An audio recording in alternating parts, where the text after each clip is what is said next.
بسم اللہ الرحمن الرحیم اذا زلزلت الارض زلزالها واخرجت الارض اثقالها وقال الانسان ما لها يومئذ تحدث اخبارها بان ربك اوحى لها يومئذ يصدر الناس اشتاتا ليروا اعمالهم فمن يعمل مثقال ذرة خيرا يره ومن يعمل مثقال ذرة شرا يره۔ شریعت کے اہم امور میں سے قیامت اور سزا اور جزا واقع ہونے کا عقیدہ بھی ہے، اور اس صورت میں اسی کا بیان ہے۔ اذا زلزلت الارض زلزالها، جب زمین اپنی سخت جنبش سے ہلائی جائے گی۔ یہاں زلزلے سے دوسری بار سور پھونکنے کے وقت کا زلزلہ مراد ہے۔ اس زلزلے سے پہاڑ وغیرہ سب گر کر زمین کے برابر ہو جائیں گے تاکہ میدان محشر بالکل ہموار اور صاف ہو جائے۔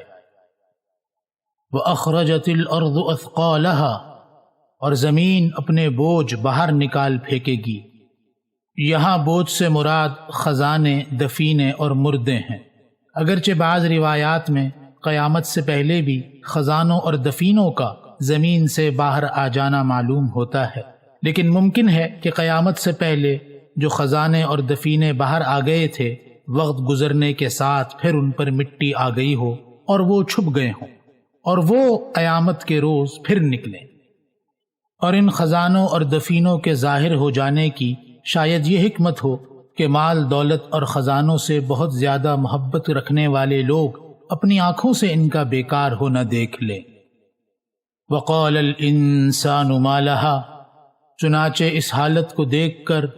کافر آدمی کہے گا کہ اس زمین کو کیا ہوا کہ زمین اس طرح ہل رہی ہے، اور عادت کے خلاف اور گمان کے خلاف زمین کے خزانے اور دفینے کیسے باہر آنے لگے۔ اس کہنے کی وجہ یہ ہے کہ قیامت اور اس کے واقعات کا پہلے سے منکر تھا، اور اب ان واقعات کو دیکھ کر حیرت کرنے لگے گا۔ یومئذ تحدث اخبارها بان ربک اوحی لها، اس روز زمین اپنی سب اچھی بری خبریں بیان کرنے لگے گی، اس سبب سے کہ آپ کے رب کا اس کو یہی حکم ہوگا۔ ترمذی وغیرہ میں اس کی تفسیر میں مرفوع حدیث آئی ہے کہ جس شخص نے روئے زمین پر جیسا عمل کیا ہوگا، اچھا یا برا، زمین سب کہہ دے گی، اور یہ زمین کی شہادت اور گواہی ہوگی۔ واضح رہے کہ گفتگو یعنی بات چیت کرنا عادتاً ایسے جسم کی صفت ہے جس میں حیات اور ادراک اور شعور ہو، لیکن یہاں آیت سے معلوم ہوتا ہے کہ جمادات یعنی بے جان چیزوں کو اب بھی یہ گفتگو کی صفت حاصل ہے، اگرچہ اس گفتگو کی صفت کا ظہور قیامت کے دن ہوگا، کیونکہ حیات یعنی زندگی اور اس کے سارے آثار و علامات انعامات الہی ہیں، اور وہ حکیم مطلق جس وقت جس عضو سے جو کام چاہے لے لے گا۔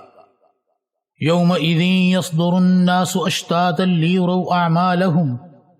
اس روز لوگ مختلف جماعتیں ہو کر حساب کے مقام سے واپس ہوں گے، یعنی جو لوگ حساب محشر سے فارغ ہو کر لوٹیں گے تو کچھ جماعتیں جنتی اور کچھ دوزخی قرار پا کر جنت اور دوزخ کی طرف چلی جائیں گی تاکہ اپنے اعمال کے ثمرات کو دیکھ لیں۔ فَمَن يَعْمَلْ مِثْقَالَ ذَرَّةٍ خَيْرًا يَرَهُ، سو جو شخص دنیا میں ذرہ برابر نیکی کرے گا وہ اس کو دیکھ لے گا۔ اس آیت میں خیر اور نیکی سے مراد وہ خیر اور نیکی ہے جو شرعاً معتبر ہے، یعنی جو ایمان کے ساتھ ہو، کیونکہ ایمان کے بغیر اللہ کے نزدیک کوئی نیک عمل نیک نہیں، یعنی آخرت میں ایسے نیک عمل کا جو کفر کی حالت میں کیا ہے کوئی اعتبار نہیں ہوگا، اگرچہ دنیا میں اسے اس کا بدلہ دے دیا جائے۔ اسی لیے اس آیت سے اس پر استدلال کیا گیا ہے کہ جس شخص کے دل میں ایک ذرہ برابر ایمان ہوگا وہ بالآخر جہنم سے نکال لیا جائے گا، کیونکہ اس آیت کے وعدے کے مطابق اسے اپنی نیکی کا پھل بھی آخرت میں ضرور ملنا ہے، اور کوئی بھی نیکی نہ ہو تو خود ایمان بہت بڑی نیکی ہے۔ اس لیے کوئی مومن کتنا ہی گناہگار ہو وہ ہمیشہ جہنم میں نہ رہے گا۔ البتہ کافر نے اگر دنیا میں کچھ نیک عمل بھی کیے تو شرط عمل یعنی ایمان کے نہ ہونے کی وجہ سے وہ کالعدم ہوں گے، اس لیے آخرت میں کافر کی کوئی خیر ہی نہیں ہے۔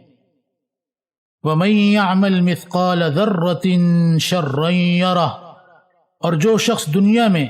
ذرہ برابر بدی یعنی برائی کرے گا وہ اس کو دیکھ لے گا۔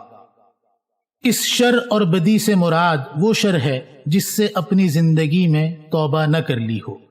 کیونکہ توبہ سے گناہوں کا معاف ہونا قرآن و سنت میں یقینی طور پر ثابت ہے۔ البتہ جس گناہ سے توبہ نہ کی ہو وہ چھوٹا ہو یا بڑا، آخرت میں اس کا نتیجہ ضرور سامنے آئے گا۔